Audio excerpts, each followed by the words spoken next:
கிராமங்களில் நாங்கள் பேச போகிறப்ப பார்த்தீங்கன்னா யாரும் வரமாட்டாங்க. உண்மையிலேயே வெறும் கிரவுண்டில் தான் நாங்கள் ஆரம்பிப்போம். ஏன்னா மெதுவாக இவன் ஒன்றும் செய்ய மாட்டான் அப்படின்னு ஒரு நம்பிக்கை வந்த பிறகு தான் அவங்க வருவாங்க. ஆனால் வந்தால் போக மாட்டாங்க. அதான் பெரிய விஷயம். அவன் பெரிய மகிழ்ச்சி என்னன்னா, நம்ம நகரங்கள்ல எல்லாம் அருமையாக பேசுகிறீங்க சார், பேசிக்கிட்டுருங்க அப்படின்னு கிளம்பிடுவாங்க. நல்ல அற்புதமான பேச்சு போட்டு நான் கேட்டதே கிடையாது. பேசிட்டு இருக்கல பாப்பா பாருங்க அப்படின்னு. அங்கே அப்படி இல்லை. நம்மளை வண்டி ஏற்றி விடுற வரைக்கும் கூட நிற்பாங்க. ஊடகம் நம்ம ரொம்ப சாதாரணம் நினைக்கிறோம். ரொம்ப கடுமையான ஒன்றுங்க. நீங்கள் கிராமங்களில் நீங்கள் பார்த்தீங்கன்னா என்ன நடந்தாலும் பார்த்துக்கிட்டு இருக்கக்கூடிய ஆட்கள் இருக்காங்க. நீங்கள் இப்போ வீடுகளில் பார்த்தா கொலையே நடந்தாலும் கவலைப்பட மாட்டான். மதுரையில் ஒரு திருடனை பிடிச்சி கட்டி வச்சுருந்தாங்க. இன்ஸ்பெக்டர் வந்தோடனே கேட்டார், இவனை எப்படி பிடிச்சிங்கன்னு. அதுக்கு அந்த அம்மா அருமையாக சொல்லிச்சுங்க, இவன் மாடியில் போய் பீரோவை திறந்து நெக்லஸ் எடுத்திருக்கான், நாங்கள் பார்க்கல. கீழே வந்து பெட்டியை திறந்து ரூபாய் எடுத்திருக்கான், நாங்கள் பார்க்கல. சமயக்கட்டுக்குள்ளே போய் 3 தோசை விட்டு தின்றுருக்கான், நாங்கள் பார்க்கல. நாங்கள் பார்த்துக்கிட்டு இந்த டிவி பெட்டியை தூக்கினா பாருங்க, அப்போ பிடிச்சோம்னு. அவன் ஊடால போயிருக்காங்க, விலகுன்னு படம் பார்த்துருக்காங்க. இவனை மீட்கணும், ஞாபகம் வச்சுக்கோங்க. இது நான் சிரிப்புக்காக சொல்லலை. இவனை நீங்கள் மீட்கலைன்னா ரொம்ப கெட்டு போவோம். திடீர்னு மனைவியை வஞ்சிருக்கான் கணவன், முறுக்கா செஞ்சுருக்க ஓ மூஞ்சி மாதிரி இருக்கு. அந்த அம்மா ஓடியா லைட்டை போட்டு பார்த்துட்டு, ஐயோ கொசுவத்தி தின்னுட்டி அப்படின்னு சொல்லியிருக்கு. இந்த பக்கம் கை சுத்து முறுக்கு செஞ்சு வச்சுருந்துருக்கு. மானாடை மயிலாடை பார்த்துக்கிட்டு எடுத்து வாயில் வச்சு விட்டான் பாட்டுக்க. அதுவும் சூடாக தானே இருக்கும். எங்கேருந்து கொண்டு வருது கல்வி? எங்கேருந்து தொடங்குறது? பள்ளிக்கூடங்கள் எல்லாம் இருக்குதுங்க. இதில் என்னன்னு கேட்டிங்கன்னா 24 மணி நேரமும் கூட இருக்குது. ஒன்று செல்ஃபோன், இன்னொன்று டிவி. இந்த ரெண்டுக்குள்ளே எப்படியாவது நீங்கள் நம்மாழ்வாரும் சரி மற்ற எல்லாரையும் கொண்டு வந்து கொடுத்தால் ஒழிய மீட்கவே முடியாது. ஏன்னா அவன் கவனமாக பார்த்த மீடியா மூலம் தான் உள்ளே வர்றான், கவனமாக பார்க்குறான். எந்த நேரமும் அதே மாதிரி ஓடிக்கிட்டே இருக்குது. எனக்கு தெரிஞ்ச முந்தையெல்லாம் புடவை கடையிலும் நகைக்கடையிலையும் தீபாவளி பொங்கலுக்கு தானங்க கூட்டம் இருக்கும். இப்போ எதுக்குன்னே தெரியாமல் கூட்டமாக இருக்குங்க. டீனர்லாம் நீங்கள் எந்த பக்கம் போகணுமோ அந்த பக்கம் திரும்பி நின்னீங்கன்னா போதும், கொண்டு விட்டுருவாங்க. திரும்பி மாத்திரம் வந்துடக்கூடாது, இந்த பக்கம் எதிர்த்து வரவே முடியாது. அப்படி எதுக்கு போகிறாங்க, என்ன செய்கிறாங்க, என்னன்னு நமக்கு புரியவே இல்லை. இது எல்லா காரணம் என்ன? எந்த நேரமும் அது ஓடிக்கிட்டே இருக்குது. நாங்கள்லாம் பட்டுப்படம் வாங்கிட்டோம், நீங்கள் அப்படி குற்ற உணர்வு ஏற்படுது. ஐயோ நம்ம இப்படி ஆகிட்டோமே, நம்ம ஒரு மாற்றுத்திறனாளியோ அப்படின்னு சொல்லி. நான் குறையா சொல்லலை, நம்மளை சுட்டி காட்டுறப்ப நெஞ்சு கொதிக்குது. அப்படியே இனிமேலும் நம்ம புடவை எடுக்காமல் இருக்கலாமா, இனிமேலும் நம்ம இப்படி வாழலாமா அப்படின்னு. இது என்ன நியாயம்? இது என்ன தெரியுங்களா? இப்படியான ஒரு நினைப்பை கொண்டு வந்தது எது? அதான உண்மை. எப்போவாவது ஒரு தடவை வயது வாழ்வு போட்டால் அதை மாத்திரம் பார்க்கறதில்ல. நான் பார்த்துக்கிட்டே இருப்பேன், வீடு கிராமங்களில் டிவி பார்த்துக்கிட்டே இருப்பாங்க. திடீர்னு எல்லோரும் எழுந்திரிச்சு வெளியே ஓடுவாங்க. செய்தி போட போகிறாங்கன்னு அர்த்தம். சீக்கிரம் சாப்பிட்ருங்க, இந்த செய்தி முடியறதுக்குள்ளே நாட்டை பற்றி சொல்லுவாங்க, எதிர்காலத்தை பற்றி, அதை பற்றி யாரும் கவலைப்பட மாட்டான். சீக்கிரம் சாப்பிட்டு வந்து படம் போட்டுருவாங்க அப்படின்னு சொல்லி அந்த செய்தி முடிகிறதுக்குள்ள குடும்பமே சாப்பிட்டு வந்து உட்காந்துருப்பாங்க. என்ன சொல்கிறது? எனக்கு 2 அனுபவம் என்னென்னா, பேச வரதை எதிர்பார்த்து காத்திருக்கக்கூடிய ஒரு கூட்டமும், எப்படா இவன் வெளியே போவான்னு உட்காந்துருக்க கூட்டமுமாக 2 இருக்கும். கல்லூரிகளை நுழையிறப்பே ஆர்வமாக கேட்பாங்க, இன்றைக்கி லீவுன்னு சொன்னாங்களே அப்படின்னு சொல்லி. இல்லை வந்துட்டேன்ப்பான்னு. அப்படியே வந்தாலும் வகுப்புக்கு வர மாட்டாரா அவனா சொல்லுவான். வருவேன். அப்படியே வந்தாலும் பாடம் நடத்த மாட்டாரா, பந்தயம் கட்டுவான்.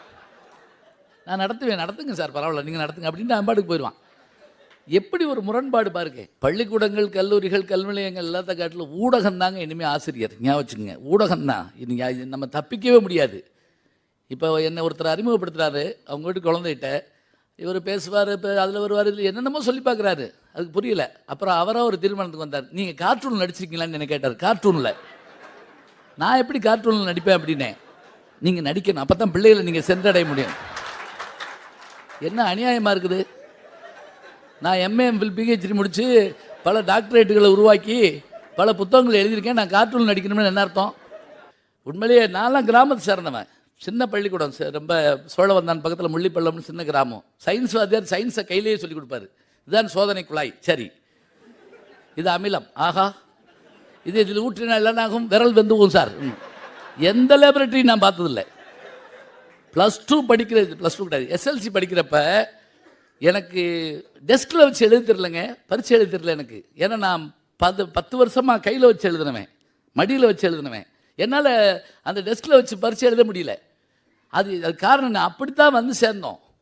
ஆனால் அப்படியான விஷயங்களில் மாறி அவர்கள்ட்ட கொண்டு ஒரு விஷயத்தை சேர்க்கணும்னா இதுக்கு எத்தனை முக்கியம், எத்தனைக்கும் அவர்களுக்கு தெரியாத விஷயம் இல்லைங்க. இன்னைக்கு சொல்கிறாங்களே இத்தனை அறிவியல் விஷயத்த ஒரு மழை வருதான்னு கண்டுபிடிக்கிறதுக்கான ஒரு கிராமிய அறிவு எத்தனை பேர்கிட்ட விட்டுருக்கீங்களா? ஆடு மேய்ச்சிக்கிட்டு இருக்கப்ப சொல்லுவாருங்க மழை வரப்போதும் பாரு. ஆடு அண்டுதும்மா. அண்டுதுன்னா என்ன தெரியுங்களா? மேயாமல் ஒட்டி நின்றுச்சுன்னா மழை வரப்போகுதுன்னு அர்த்தமா? ஆடு மேய்க்கிறவருக்கு தெரியும். ஏன் மழை வரப்போகுதுங்கிறத ஒரு பாட்டில் சொன்னான், முக்கூடர் பள்ளுன்னு ஒரு பாட்டு. அதில் அவன் சொல்கிறான், எதெல்லாம் மழை வரதை கண்டுபிடிக்கும்? நேற்றும் இன்றும் கொம்பு சுற்றி காற்றடிக்குதே, காற்று அப்படி சுற்றி அடிச்சுன்னு வைங்க மழை வரப்போகுதுன்னு அர்த்தமா? அப்படி சின்ன சூறாவளி நாளாக நடுவில் போய் நிற்பேன், தூக்கிட்டு போனாலும் போகும் அப்படின்னு. ஒன்றும் செஞ்சதில்லை. நேற்றும் இன்றும் கொம்பு சுற்றி காற்றடிக்குதே. அதே மாதிரி கேணி நீர்ப்படு சொரித்தவளை கூப்பிடுக்குதே, சொரித்தவளை விடாமல் கட்சினா மழை பெய்யுதுன்னு அர்த்தம். அதே மாதிரி சேற்று நண்டு சேற்றைக்குலை தேற்றடைக்குதே. நண்டு இருக்கு இல்லைங்களா, இப்படி வரப்பு இருந்தால் வரப்பு கீழே அதனுடைய வலை ஓட்டம் இருக்கும். அது என்ன செய்யுமா, அப்படி கொஞ்சம் கொஞ்சமாக செவத்தை உயர்த்துச்சுன்னா தண்ணி உள்ளே வராமல் இருக்க. ஏன்னா மழை வரப்போகுதுன்னு நண்டுக்கு தெரியுமா? மழை தேடி ஒரு கோடிவானம் பாடி ஆடுதே.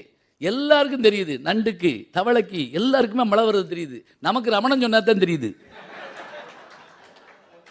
அவரை பார்த்தோன்னே குழந்தைகள் கைதட்டுறாங்க, அங்கிள் வந்துட்டாரு 3 நாளைக்கு லீவ் அப்படின்னு சொல்லி. அதே மாதிரி நேருவுக்கு பிறகு மக்களை அதிகம் கவர்ந்தவர் அவர் தான் நினைக்கிறேன், இந்த குழந்தைகளை.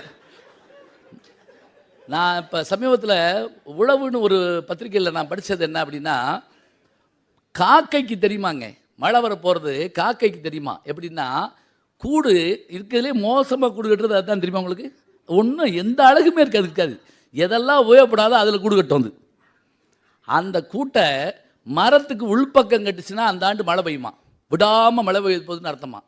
அதே கூட்டை வெளிப்பக்கம் கட்டுச்சுன்னா மழை பெய்யாதுன்னு அர்த்தமா. ஒரு ஆண்டுக்குரிய மழையை வந்து ஒரு காக்கா தீர்மானிக்குது. என்ன ஆச்சரியம் பாருங்க, நம்ம எது கேட்டாலும் சிலபஸில் இல்லைங்கிறோம். அதான் ஆச்சரியம். இல்லை சாய்ஸில் விட்டேன், போ எல்லாம் சாய்ஸில் போயிடும். எனக்கு தெரிஞ்ச டாக்டர்கள் தான் சாய்ஸில் விட மாட்டாங்கன்னு நினைக்கிறேன். ஏன்னா கை ஒழிஞ்சு வச்சுன்னு போகிறோம், சாரி இந்த கேள்வியை நான் சாய்ஸில் விட்டேன்னு சொல்லுவாரா? இந்த கையவாது கட்டி விட்டுருவார், பரவாயில்ல இருக்கட்டும் ஒன்றும் தப்பு இல்லை. இது எல்லாத்தையும் நம்ம கொடுக்க வேண்டிய சூழலில் இருக்கிறேங்க, அதான் உண்மை. நான் பிஏ வகுப்பில் 40 பேர் இருக்காங்க, தியாகராஜ காலேஜில் படிக்கிறாங்க. நான் கேட்டேன், பச்சரிசி எந்த நெல்லில் இருந்து வருது, புழுங்கரிசி எந்த நெல்லில் வந்து வருதுன்னு கேட்டேன். நல்லா கவனிங்க, இங்கேயே பல பேருக்கு பதக்குங்க, ஐயோப்பா அப்படின்னு சொல்லி. இது என்ன அநீதியான கேள்வியாக இருக்குது அப்படின்னு சொல்லி மயான அமைதி வகுப்பில். பச்சரிசி எந்த நெல்லில் வருது, புழுங்கரிசி எந்த நெல்லில் வருது. அப்புறம் கடைசியாக ஒருத்தன் சொன்னேன், பச்சரிசி வந்து பச்சை பசேர்னு ஒரு நெல்லையும், புழுங்கரிசி எல்லோ கலரில் ஒரு நெல் இருக்கான், அவன் கண்டுபிடிச்சிருக்கான். ஜென்மத்துக்கு அவன் நெல்லை பார்த்ததுல தானே அர்த்தம். என்னங்க அப்படியே வச்சு காய வச்சு அரைச்சா பச்சை, புழுக்குனா வேற ஒன்றும் இல்லை. இப்போ நீங்கள் ஏசி ஆஃப் பண்ணால் ஐயா ஒரே புழுக்கமாக இருக்குது அப்படிம்போம்ல. சில தேட்டர்களில் ஏசி போட்டோம்னு ஃபேனை ஆஃப் பண்ணிவிட்டு அப்புறம் ஃபேனை ஆஃப் பண்ணுற மாதிரி ஏசி ஆஃப் பண்ணி அப்படியே உட்கார வச்சுப்பேன். நம்ம வெளியே வந்து சட்டையை புளிவாங்க நம்ம ஆளுங்க, அப்படி உதறி போடுவான் பாருங்க. 3 ஏக்கர் வரப்பட்டினையும் கூட இப்படி வந்திருக்க மாட்டான். புழுக்கம் அப்படிமா, அதை புழுக்குனா அரிசி ஆயிடுது, அதான் புழுங்கல், அவ்வளோதான். இது சொல்ல தெரியல. ஏன் சொல்ல தெரியல? அப்படி பாடம் இருந்தால் தானே சொல்லுவான். சொல்லுங்க பார்ப்போம். இவன் வைக்கப்படலை. ரொம்ப பெரிய வேதனைக்குரிய விஷயங்களாக இருக்குது. நான் எங்கள் வயல்லலாம் சாப்பிட்டுட்டு இருக்கப்ப சாப்பிட்டு முடிச்ச உடனே வரப்பில் உட்காந்து நான் தண்ணி அள்ளி குடிச்சிருக்கேன். அப்படி வாயை கழுவி தண்ணி அள்ளி குடிப்பேன். இன்றைக்கி முடியுமா சொல்லுங்க பார்ப்போம். தண்ணி அள்ளி குடிச்சுன்னா அப்படியே கூப்பிட்டு விழுந்துருவேன். அங்கே போய் செத்து போனார் அவர், ஏன் தெரியல அப்படிம்பாங்க. என்ன காரணம்? அம்புட்டு மருந்து அடித்து வருது தண்ணி. இப்போ நான் வகுப்பில் பாடம் நடத்திட்டு இருந்தேன். ஒரு பையன் எழுந்திரிச்சு கேட்குறான், இப்போ எல்லாம் திருக்குறள் படிக்காட்டி என்ன, பில்கேட்ஸ் கம்பெனியில் வேலை கொடுப்பானா? பில்கேட்ஸ் கம்பெனியில் வேலை பார்க்க பிறந்தோம் நம்ம, வேறு இல்லையா? அதவே தான் இப்போ ஜோசியமே சொல்ல ஆரம்பிச்சிட்டாங்க, இந்த ரேகை ஒன்றா அவர் கம்பெனியில் உங்களுக்கு வேலை கிடைக்கும். இது என்ன அநியாயமாக இருக்குது? ஏன் உள்ளூரில் வேறு ஆளே கிடையாது நமக்கு? இது மட்டுமே பேசிக்கிட்டு இருந்தால் என்னங்க ஆகிறது? இந்த இலக்கியங்களில் சொல்லப்படுற விஷயம், திருக்குறள் படித்தா என்ன கிடைக்கும்? நான் சொன்னேன், திருக்குறள் படித்தா உனக்கு மார்க் கிடைக்கும், எனக்கு சம்பளம் கிடைக்கும், அதெல்லாம் இருக்கட்டும். அது தவிர வாழ்க்கை கிடைக்கும், அதான் முக்கியம். காமத்து பால் வேணான்ட்டோம் நம்ம, காமத்து பால் பாட வைக்கிறது இல்லை. ஆனால் உண்மையை சொல்லப்போனால் காமத்து பால் முழுவதும் இன்றைக்கி என்ன ஒரு மனோதத்துவ டாக்டர் என்னென்ன சொல்கிறாரோ அத்தனை விஷயம் அதில் இருக்குதுங்க. யார் சொல்லுவா அதெல்லாம்? நான் அதே பையனை நிற்க வச்சுக்கிட்டே சொன்னேன், நீ உட்காந்தா கூட தூங்கிடுவேன், நின்று கேளு. என்ன இன்னைக்கு காதல் வந்து பொருந்துமான்னு கேட்குறீல்ல, திருவள்ளுவர் சொன்ன காதல் இன்னைக்கு பொருந்தும். எப்படி? இப்போ கதாநாயகனும் கதாநாயகியும், காதலன் அப்படி வச்சுக்கோங்க, 2 பேரும் தங்களுடைய காதலை பொது இடத்துல வெளிக்காட்டுவாங்களா? காட்ட மாட்டாங்க, அன்னைக்கு இருந்து இன்னைக்கு வரைக்கும். இப்போ வச்சுக்கங்களேன், கதாநாயகன் சைக்கிளில் வருவான், எப்போவுமே நம்ம தமிழ் படங்களில் அப்படி இருப்பான், இடவேளைக்கு பிறகு பணக்காரன் ஆயிடுவான், எதுக்குன்னே தெரியாது. மலையாள படங்களில் இடைவெளி பிறகு எல்லாரும் ஏழையாகிடுவாங்க. அது எதுக்குன்னு தெரில. அதெல்லாம் அந்த படம் எடுக்கிறவங்க எடுத்தால் ஒரு நாள் கேட்டுக்கிட்டேன், இவங்க எப்படி பணக்காரனானே அவன் எப்படி ஏழையானே அப்படின்னு சொல்லி. அது ஏதோ ஒரு இது இருக்குது, சென்டிமெண்ட்டில் ஓடும் படம் இருக்கட்டும். கதாநாயகன் சைக்கிளில் வருவான், கதாநாயகி எத்தாப்பில் வர்றான்னு வச்சுக்கோங்க, குடும்பத்தோடு வர்றா கதாநாயகி. யார்? அவங்க அப்பா இன்ஸ்பெக்டர், அவர் அவங்க அம்மா வழக்கறிஞர், அவங்க அண்ணன் மிலிட்ரியிலேருந்து வந்திருக்காரு. எதுக்கு? லீவுக்கு. இப்போ அந்த பெண்ணு வர்றா, இவனுக்கு அவள் வர்றான்னு தெரியுது, அவளுக்கு இவன் வர்றான்னு தெரியுது. இப்போ என்ன செய்வாங்க ரெண்டு பேரும்? பொதுவாக இன்றைக்கி சொல்லுங்க பார்ப்போம், ஹாய் அப்படிமானா அப்படி கையை முறுக்கிடுவாங்க. இவன் அவளை தெரியாத மாதிரி போவான், அவள் இவனை பார்க்காத மாதிரி போவாள். இதுதான் உண்மை. வேணா அந்த அந்த முக்கில் போய் லேசாக திரும்பி பார்ப்பான், அவ்வளோதான். இதான் நடக்கும். இதுதான் இன்னைக்கு. இதை திருவள்ளுவர் சொல்கிறாருங்க, ஏதிலார் போல பொது நோக்குதல் காதலார் கண்ணே உள. ஏதிலார் என்ன? ஸ்ட்ரேஞ்சர். இப்போ பாருங்க, நான் தமிழில் சொல்லி இங்கிலீஷில் சொல்ல வேண்டியிருக்கு.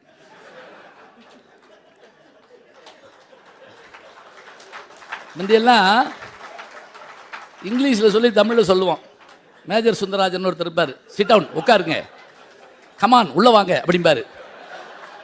இப்போ என்ன தெரியுங்களா, கல்லூரி வாசல் நின்றுட்டு இருந்தேன், ஒரு பஸ் வந்துச்சு, பக்கத்தாள்கிட்ட கேட்டேன், இந்த பேருந்து மைய பேருந்து நிலையம் போகுமா அப்படின்னு கேட்டேன். அப்படின்னா என்ன அப்படின்னாரு அவர். இந்த பேருந்து மைய பேருந்து நிலையம் போகுமா, நீங்கள் என்ன சொல்கிறீங்கன்னாரு. இந்த பஸ் ஸ்டாண்டு போகணும். அப்படி தமிழக எடுத்து தொலைய வேண்டியதானே அப்படின்னாரு. அந்நேரம் வரைக்கும் நான் பேசுனது என்ன மொழி நடத்தும்? அது பேருந்து மைய பேருந்து புரியலன்னா நம்ம என்ன பண்ண முடியும்? ஏதிலாருங்கிற ஒரு வார்த்தையை அவன் ஏதிலார் போல இது வரைக்கும் நான் பார்த்ததே இல்லையே அப்படிங்கிற மாதிரி நோக்கணுமா. பொது நோக்குதல் என்ன அழகான வார்த்தைங்க. பொது நோக்குன்னு என்ன அர்த்தம்? இப்போ நான் இந்த மைக்கையோ இந்த இதையை பார்க்குறப்ப இதை நான் காதலாலாம் பார்க்க மாட்டேன், பொதுவாக தான் பார்ப்பேன். ஒரு செவத்தை பார்க்குற மாதிரி ஒரு அப்போ இங்கே காதல் வராது. ஏதிலார் போல பொது நோக்குதல் காதலார் கண்ணே உளன்னா, காதலிப்பவர்களுக்குள்ளே இருக்கக்கூடிய மௌனம் இருக்குல்ல, அது மாதிரி என்னங்க வரும்? கண்ணை பற்றி சொல்கிற பாட்டு ஒரு 100 பாட்டு தொகுங்க போதுங்க. கண் இன்னைக்கு நம்ம என்ன சொல்கிறோம்? ஆனால் கண்ணே இப்போ இல்லையே, பூரா காது தானே. செல்லு ஒரு செல் பிராணி ஆகிட்டான் மனுஷன். சில பேர் 2 செல் பிராணி. நான் நினைக்கிறேன் அடுத்த தலைமுறையில் செல்ஃபோன் இருக்காதுங்க, வச்சு குத்தி விட்டுருவாங்க பிறக்கிற உடனே. செல் குத்து விழா அப்படின்னு சொல்லி தாய்மாமைங்க வந்து சிம் கார்டு செய்வாங்க. அப்படியே ஏதோ என்னால் முடிஞ்சதை வச்சுக்கங்க அப்படின்னு சொல்லிட்டு போயிடுவான். அப்படி பேசுகிறோம் விட்டாமல். நல்லா நினச்சி பாருங்க, தனிமை போயிடுச்சுங்க. தனிமை இல்லை. நாம உட்காந்துருப்போம் தெரியுமா, நாம உட்காந்துருப்போம், யோசிப்போம், என்னமோ எதுவும் இல்லை. வகுப்பில் கூட என்ன பண்ணுறாங்க, செல்ல மெசேஜ் அனுப்பிக்கிட்டே இருக்கான். கொள்றான், போயிடுவான், கவலைப்படாது, என்னத்தையாவது போயிட்டே இருக்கு. கொண்டு வரக்கூடாதுன்னு சொல்லக்கூடாது, ஏன்னா அது இப்போ கஷ்டத்துக்கு நம்ம ஆபத்துக்கு வேணுங்கிறோம். இப்போ அந்த தனிமை போயிடுச்சு. சித்திரமும் கைப்பழக்கம் செந்தமிழும் நாப்பழக்கம்னா அதை படித்தா போதும். பாண்டிய நாடு பன்னீராண்டு வர்க்கடம் சென்றது, செல்லவே அரசன் சிற்றரை எல்லாம் கூமி வம்மின் யான் உங்களை பிறந்தருகிறேன். இப்போ இன்னொரு வரைக்கும் உங்களுக்கு என்ன இருக்கும்? இன்னொரு வரைக்கும் தமிழில் பேசிக்கிட்டு இருந்தவர் வேற மொழி பேசுகிறாரு. திடீர்னு சேனல் மாற்றி பார்ப்போம்ல. எங்கள் ஊரில் 2 தேட்டர் ஒரே காம்ப்ளெக்ஸில் இருக்கும். இங்கிலீஷ் படம் 2லேயும் ஓடும். இடவேளை வரைக்கும் அந்த படத்தை பார்த்துட்டு இந்த படத்துக்கு வந்துட்டாங்க 2 பேர். பூரா பேர் மாறிட்டாங்க அப்படிங்கிறான். ஏலே தேட்டர் மாதிரி வந்திருக்க மேலே போடா அப்படின்னு. ஆனால் அதை பார்த்துட்டு கதை சொல்லிட்டு போவாங்க. சின்ன பிள்ளையாருக்கு இப்போ அடித்து விளையாண்டுட்டு இருப்பாங்க, அத்தை பையனும் மாமா பையனும் கூட. இல்லை அந்த தெரு பையனும் இந்த தெரு, 2 பேரும் தலையை பிடிச்சி இழுத்து குத்தி எல்லாம் பண்ணிட்டு இருப்பாங்க. ஆனால் ஒரு குறிப்பிட்ட காலத்தில் 2 பேருக்கும் திடீர்னு ஒரு ஆச்சரியமான மாற்றம் வரும். நீங்கள் பார்க்கலாம். அதுலேயும் பெண்கள் வந்து வெகு வேகமாக உள்வாங்கிக்கிடுவாங்க. பையனுக்கு தெரியாது. இந்த பெண்ணு ரொம்ப அழகாக அவனை பார்த்த உடனே அத்தமானை பார்த்து என்ன நல்லா இருக்கியா அப்படிங்கிற மாதிரி லேசாக காதல் பறவை பார்த்தான்னா அவனுக்கு புரிஞ்சு தொலையாது. இங்கே எங்கள் அப்பாட்ட சொல்லிடுவேன் அப்படிமா சொல்லிவிட்டு அப்புறம் அவள் கல்யாணம் ஆகி போன பிறகு ஆகா போச்சு அப்படின்னு கவலைப்பட்டுக்கிட்டு இருப்பான். ஏன்னா இவன் கொஞ்சம் லேட் என்ட்ரி பாவம், கொஞ்சம் நேரம் ஆகும் புரிஞ்சு தொலைகிறதுக்கு. எங்கள் ஊரில் நீங்கள் வள்ளி திருமண நாடகம் பார்க்கணும். அடையாப்பா என்ன அருமையாக இருக்கும். அந்த வள்ளிகிட்ட பேசுகிறதுக்கு முருகன் வந்து என்னென்னமோ கேள்வி கேட்பார். இந்த பக்கம் ஒரு மான் போனதா, காயாத கனகத்தை பாடிட்டு மான் போனதா. தலைவி பேசவே மாட்டா தெரியுமா உங்களுக்கு. இன்னைக்கு வரைக்கும் அருமையான விஷயம் என்ன தெரியுங்களா, பையன் காதலிச்சானா பேசியே கொண்டு விடுவான். பொண்ணு காதலிச்சா யார்கிட்டையுமே பேச மாட்டா. 2க்கு வேறு வேறுபாடு இதுதான். சில பேர் நைட் 3 மணிக்கு எழுப்பாங்க தெரியுமா, அப்புறம் என்ன படுத்த போட்டுருக்கு நேரம் அப்படிமா. இல்லைடா லூஸ் பை மாதிரி இந்நேரம் படுக்காமல் என்னடா செய்வாங்கன்னு. அப்பாவை யாரோ ஒரு பிள்ளையை பார்த்துருக்கான்னு அர்த்தம். விடாமல் பேசுவான். ஆனால் அது யார்கிட்டையுமே பேசாது. இப்போ தோழி தாங்க பூரா பேசுவா. தோழி ஒரு அற்புதமான பாத்திரம். அப்படியான தோழி கிடைக்கிறதுக்கு சாதாரணம் இல்லை. ஏன்னா அது வந்து ஒரு நாடகத்திறனோட படைக்கப்பட்டது. அவளுக்கு ஒரு வயசு தான். செவிலியோட மகள் யார், அந்த வீட்டில் வேலை பார்க்குறவுடைய மகள் தான். ஆனால் அறிவு பாத்திரம், தலைவி உணர்வு பாத்திரம். இவன் வந்து கேட்பான் பாருங்க, இந்த பக்கம் யானை போச்சா, இந்த பக்கம் அது போச்சா, இந்த பக்கம் இது இவ்வளவு கேட்பாங்க. இன்னைக்கு எது இருக்குது தெரியுமா? அந்த நின்றுட்டு இருக்க பிள்ளைகிட்ட சில பேர் வந்து 5 போயிடுச்சா அப்படின்னு கேட்பான். பஸ்ஸை போகலை, ஐ லவ் யூ அப்படிமா. ஐயோ போயிடுச்சு, போனாலும் ஐ லவ் யூ, எப்படி பேசிட்டே அவ்வளோதான். அந்த தொடர்ச்சி தாங்க இது. அவட்ட போய் பேசணும் அவ்வளோதானே. அது 5 போனோன்னே 7 போனோம் நமக்கு என்ன வந்துச்சு? ஒரு வார்த்தை பேசுறதுக்கான. இன்னும் கூட சொல்ல போனால் செல்ஃபோன் வந்த பிறகு ஒரு நல்ல காதல் அழிஞ்சு போச்சுன்னு நான் கருதுறேன். ஏன்னா எத்தனையோ முறை படிச்சிருந்தாலும் அந்த பிள்ளையோட பேச முடியாமல் அவன் எவ்வளோ தடறி இருக்கான். அப்படியே கூட வாழ்க்கை முடிஞ்சிருக்கு. ஆனால் இன்றைக்கி எடுத்தோடனே கேட்குறான், ஃப்ரீயாக இருந்தால் காதலிக்கிறியா அப்படிங்கிறான். சாரி ஃப்ரீயாக இல்லை, 3 பேரை காதலிக்கிறியா அப்படின்னு அவள் சொல்கிறா. அப்போ வேண்டாம் விட்டுரு, நம்ம பார்ப்போம் அப்படின்னு முடிஞ்சு ஒரு நிமிஷத்தில் டைவர்ட்ஸ் ஆகி போயிடுறாங்க காதலிக்கிறதுக்கு முதல்ல. அன்னைக்கு பேசவே மாட்டா. அப்படியே பேச வந்தால் கூட அவனை கிராஸ் பண்ணி அனுப்பிக்கிட்டே இருப்பாங்க. நீங்கள் ஒரு பாட்டு சொல்லுவான், தெய்வம் தொழால் கொழுநட் தொழுதல்வால் பெய்யன பெய்யும் மழை. இன்னைக்கு வரைக்கும் அந்த குரலை பற்றி பேசுகிற போது அப்படின்னா என்ன, அது ரொம்ப கேள்வியெல்லாம் பல பேர் கேட்குறாங்க. எங்க அப்போ கூப்பிட்டு மழை பெய்ய சொல்லி பார்ப்போம்னு. அப்படி இல்லைங்க. சங்க இலக்கியத்தில் இருக்கக்கூடிய விஷயங்களையே மற்றதையே வந்து இன்றைக்கான சூழலை வச்சுக்கிட்டுலாம் பார்க்கக்கூடாது. அந்த உணர்வு அந்த நிலைங்கிறது வேற. அது என்ன தெரியுங்களா? சங்க இலக்கியத்தை வச்சு பார்த்தா இந்த குரலுக்கான பொருள் தெரியும். தலைவி தலைவனோட பேசுகிறா. இன்னும் சொல்லப்போனால் இயற்கை புணர்ச்சி என்பது உடல் ஒரு உள்பட்டது தான். அது இல்லைன்னு நம்ம சொல்லக்கூடாது, காம புணர்ச்சி தான் அது. அப்போ அவனோட அவள் கலந்துட்டான்னு சொன்னால் அவளுடைய உடல் வேறுபாடுகளை பார்த்து கண்டுபிடிக்கிறா. எப்படி? அவள் கண்ணு செவந்திருக்குது, உதடு வெளுத்திருக்குது. இன்னைக்கு பாட்டில் சொல்கிறதா இருந்தால், மன்னவனின் தோழி 2 மங்கை எந்தன் கைதழுவ கார்குழலும் பாய் விரிக்கும் கண் சிவந்து வாய் வெளுக்கும். முடிஞ்சு போச்சு. எல்லா விஷயமும் அந்த 4 வரைக்குள்ளே இருக்குது. இப்போ என்ன பண்ணுறா தோழி, ஒரு கோயிலுக்கு கூப்பிட்டு போய் காமிச்சு, இந்தா இந்த சாமியை கும்பிடு அப்படிங்கிறா. கும்பிட மாட்டேங்கிறா அவ. ஞாபகம் வச்சுங்க, எப்போ ஒருத்தனை தலைவனாக ஏற்றுக்கொண்டால் அவனை தவிர வேற ஆளை கும்பிட மாட்டான். இவ கும்பிடல என்னன்னு இவ காதலிக்கிறான்னு தெரிஞ்சுக்கிட்டா அவ. இனி இந்த காதல் முடிகிறது எப்போ இதாகும்னு கேட்டால், இடவளை போடுற இடம் இருந்தீங்களா, சென்னை முற்றி எல்லாம் முடிஞ்சிச்சு, நீ வீட்டுக்கு போக போகிறாங்க. தோழி சொல்கிறா, கல்யாணத்தை வேகமாக பண்ணுப்பா, ஏன்னா வேறு வேலைகள் இருக்குது, நாங்கள் போக போகிறோம் அப்படின்னு கூட இருந்து பேசி அந்த காதலுக்கு துணை நிற்பாங்க. தோழி பாத்திரம் அப்படிப்பட்டது.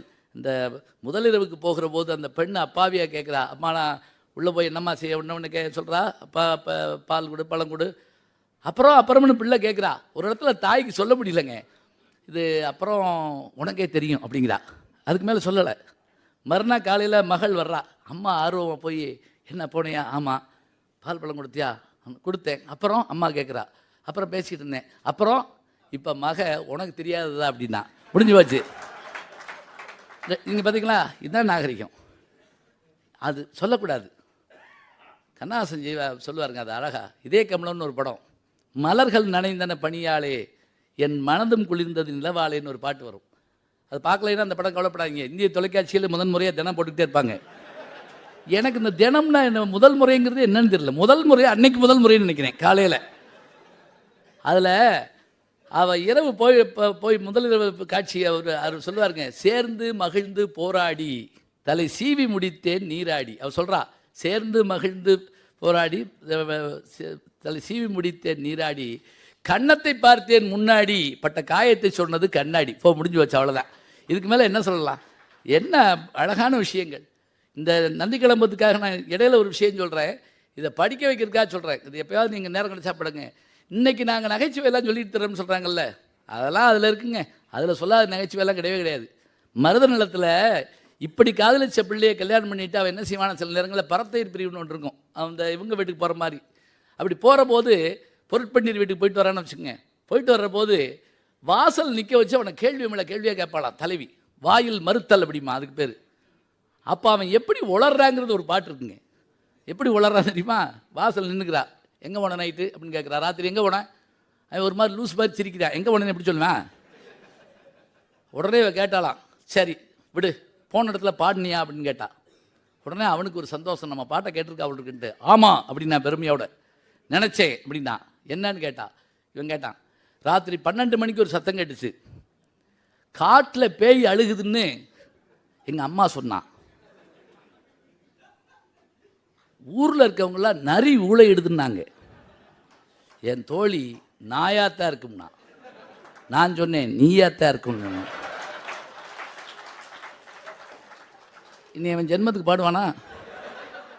ஈட்டு புகழ் நந்தி பானை நீ எங்கையர்தம் வீட்டிலிருந்து பாட விடிவிளவும். ஈட்டு புகழ் நந்தி பானை நீ எங்கையர். எங்கையர்னா தெரியுமா? என் தங்கச்சி வீடு கொழுந்தியா வீட்டுக்கு போயிருக்கானாம்.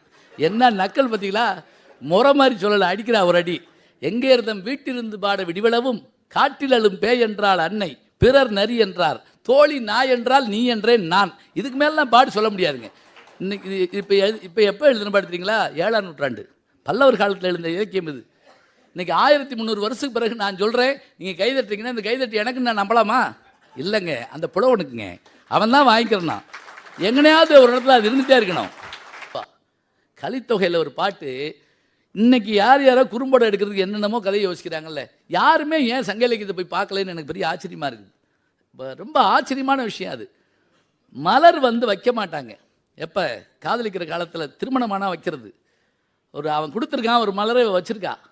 வச்ச உடனே அதை உள்ளே மறைச்சி வச்சுக்கிட்டாலாம், தலைக்குள்ளே மறைச்சி வச்சுருக்கிறா. வீட்டில் திடீர்னு கூப்பிட்றாங்க, மாப்பிள்ளை பார்க்க வந்திருக்கான்னு சொல்கிறாங்க. அவன் பார்த்துட்டு போகிற வரைக்கும் வெளியே உள்ளேருந்து வரல. வந்தவுடனே என்ன செய்கிறா? மாப்பிள்ளை பார்த்துட்டு போயிட்டாருன்னு சொல்ல உடனே அப்படி குனிரா, அந்த மலர் கீழே விழுந்துருது. அதிர்ச்சியில் நிற்கிறாங்க எல்லாரும். என்ன இந்த மலர் வச்சுருக்காண்டா இவன் காதலிக்கிறாளோ அப்படி தெரிஞ்சு போச்சா அப்படின்னு இவ்வளோ அஞ்சு நிற்கிறா.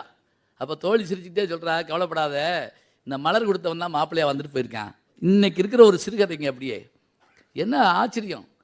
இதெல்லாம் நம்ம படித்தோமா, சொன்னோமா, யார் நடத்துனாங்களா? நான் சில சமயம் இப்படி மேடையில் பேசுகிறப்ப இதே நீங்கள் வகுப்பில் சொல்லலேன்னு ஒருத்தன், நீ அன்றைக்கி வரலடா அப்படின்னு நான் சொன்ன அன்றைக்கி நீ வந்தியா? நீ வரல. திருவள்ளுவர் சொல்கிற ஒரு திருக்குறளில் ரொம்ப அற்புதம் என்னதுங்களா? யாரை வேலைக்கு வச்சுக்கணும்னு ஒரு குறள் சொல்கிறாருங்க. குறிப்பில் குறிப்புணர்வாரை உறுப்பினில் யாது கொடுத்தும் குழல். இதுக்கு என்ன அர்த்தம் தெரியுங்களா? வேறு ஒன்றும் கிடையாது. இப்போ நான் பேசிக்கிட்டு இருக்கேன், எனக்கு தண்ணி வேணும்னு வச்சுக்கோங்க. சும்மா ஒரு பேச்சுக்கு யாராவது கொண்டு வந்துடுறாங்க, தண்ணி வேணும்னு வச்சுக்கோங்க. அப்போ நான் என்ன பண்ணுவேன்னா, எனக்கு தண்ணி வேணுங்கிறத பல வகையில் தெரிவிப்பேன். அப்படிமே ஒன்று, இல்லைன்னா அப்படிமே ஒன்றும் கவனிக்கல, எப்பா தண்ணி விடுங்கப்பா அப்படிமே. இந்த 3 நான் சொல்லாத போய் யாராவது எனக்கு தண்ணி கொடுத்தாங்கன்னு வச்சுங்களேன், நான் குறிப்பு சொல்லாத இடத்திலும் என்னுடைய தன்மையை உணர்ந்து கொண்டவர் தான் குறிப்பு இல்லாத இடத்திலும் குறிப்பு உணர்ந்து கொண்டவர். அவரை எவ்வளோ சம்பளம் கொடுத்து கூட வச்சுக்கோ.